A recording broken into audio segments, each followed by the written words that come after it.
Good day, Deep in Word family. Welcome to day 13 of our Bible study review.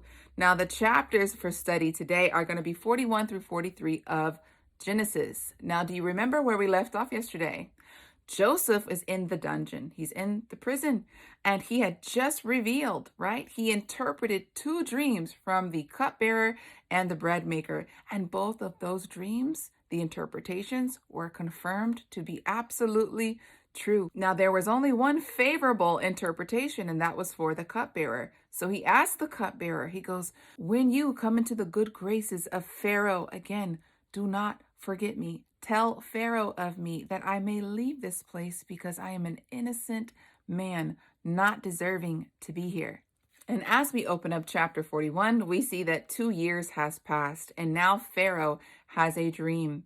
He has two dreams, actually. But the first dream is of him by a river, and he sees these 7 fat cows coming up from the river. And then he sees 7 lean, sickly cows coming up, and they swallow the fat cows. But the thing is that they swallow the fat cows, but they still remain lean. So he wakes up, and this is a terrifying dream to him. Then he goes back to sleep, and he has another dream. He sees 7 stalks of grain, full, plush. And then he sees 7 more stalks of grain, but they are scorched and they are blown away by an east wind.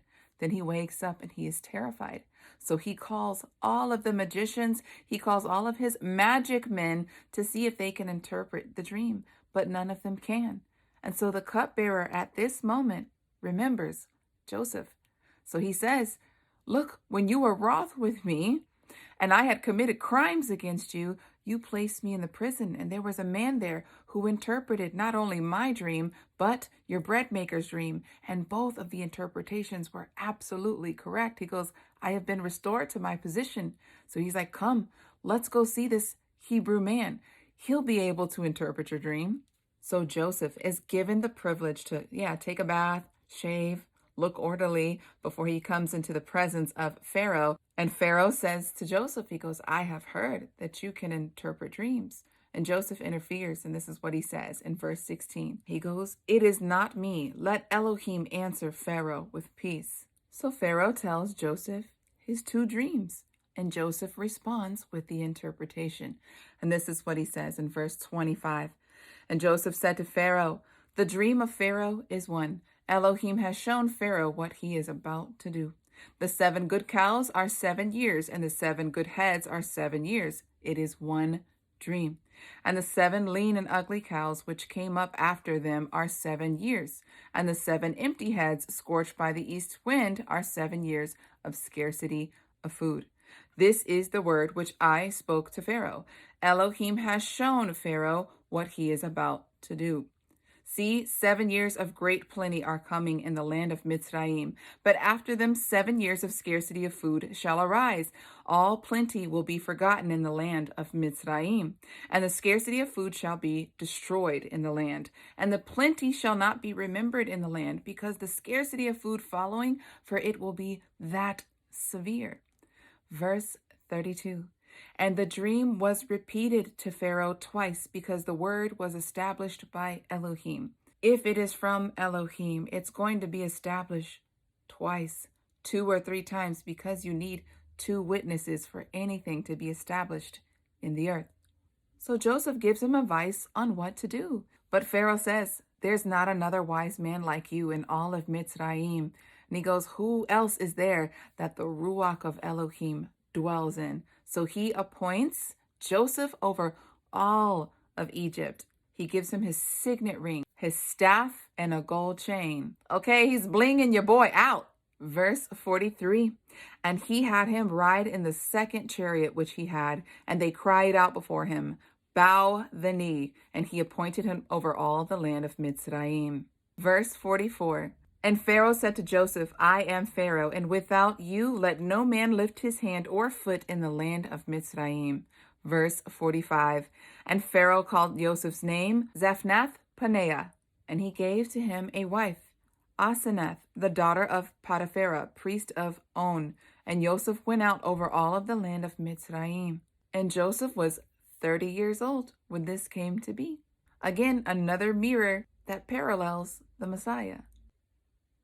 So within those 7 years, Joseph does his doggone thing, okay? He manages the land. He takes all the food, right? 1/5 of the land, and he stores plenty for the 7 years of scarcity that are coming up. And not only this, he now has 2 sons. His firstborn is called Manasseh or Manasseh, and that is what Joseph named him.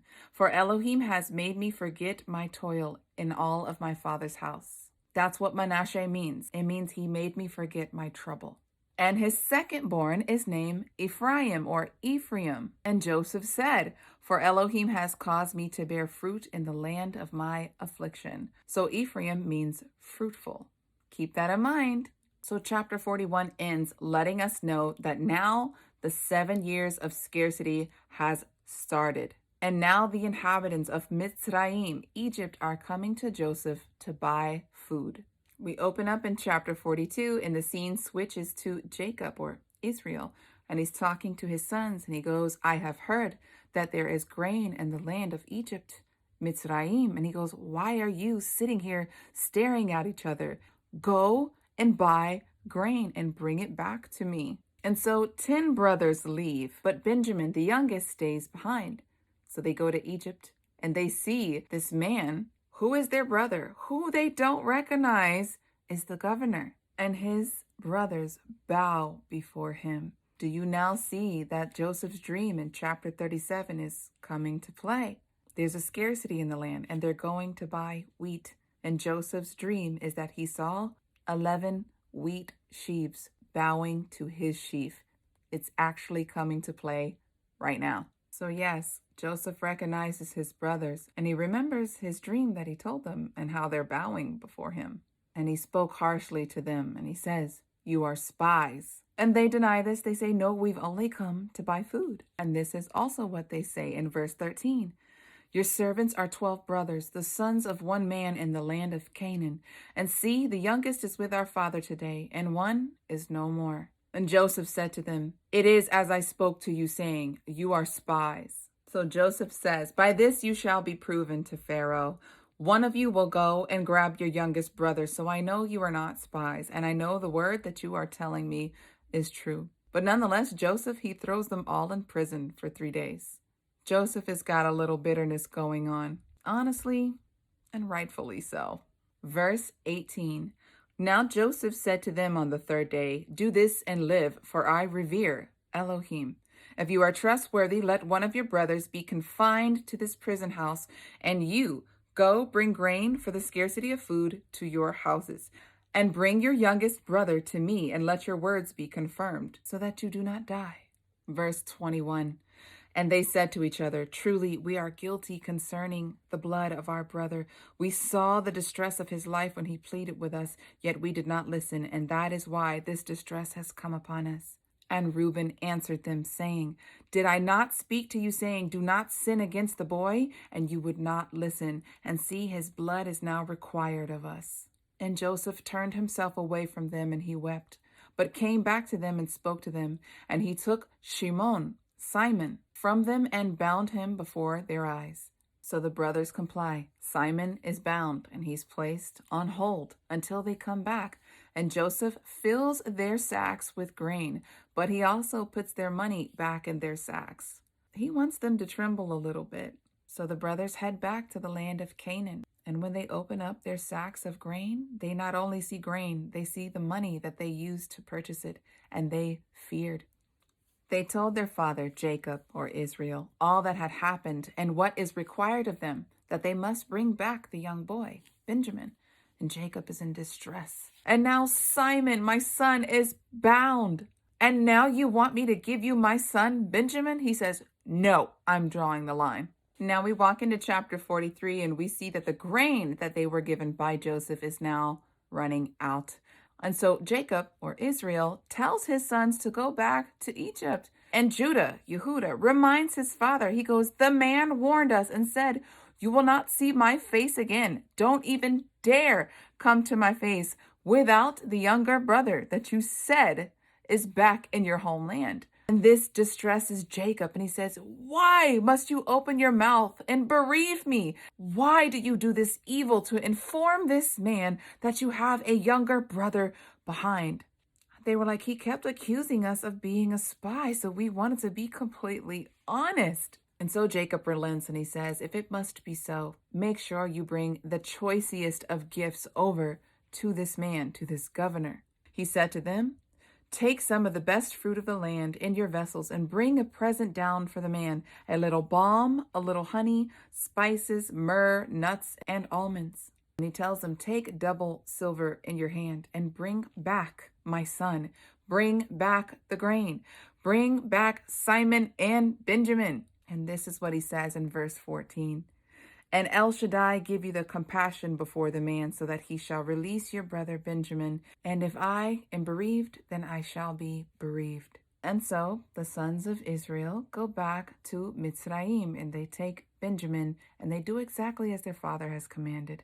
And when they approach Joseph upon arrival, he sees his younger brother Benjamin. And so the brothers are brought into Joseph's house, and they're scared that because the silver that was in their sacks, that they would be taken for slaves as well. And so this is what they say to the man's servant, verse 20. "Oh, my master, we indeed came down the first time to buy food, but it came to be, when we came to the lodging place, that we opened up our sacks and saw each man's silver in the mouth of his sack, our silver in its weight, and we have brought it back to our hand." But the servant of Joseph said, "Peace be with you, do not be afraid. Your Elohim and the Elohim of your father has given you treasure in your sacks. Your silver had come to me," and he brought Simon out to them.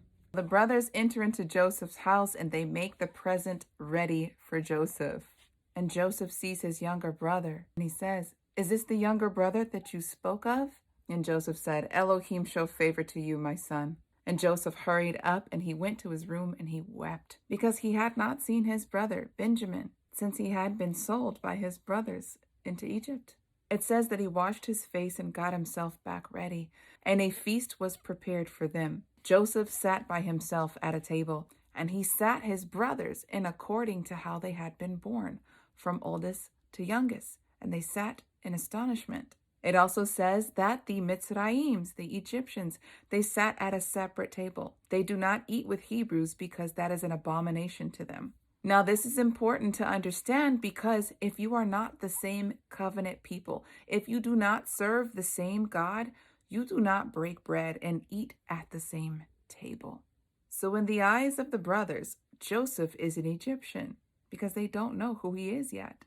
And so they start eating at this feast, and it says they all have a portion, but Benjamin has 5 times the portions as his brothers. Chapter 43 ends, and it just says that they feasted, they drank, and they were merry. Throughout these chapters, you see that Joseph is getting back at his brothers just a little bit, but he's still led by Elohim to bless them. He's overjoyed to know that his father is still alive, and he's overjoyed to see his younger brother Benjamin. As you know, it is only Joseph and Benjamin who are from Rachel, the one that Jacob really loved. Deep in Word family, that is all that I have for you today. Stay tuned. We'll see you tomorrow on our Bible study review. Until then, Yah bless.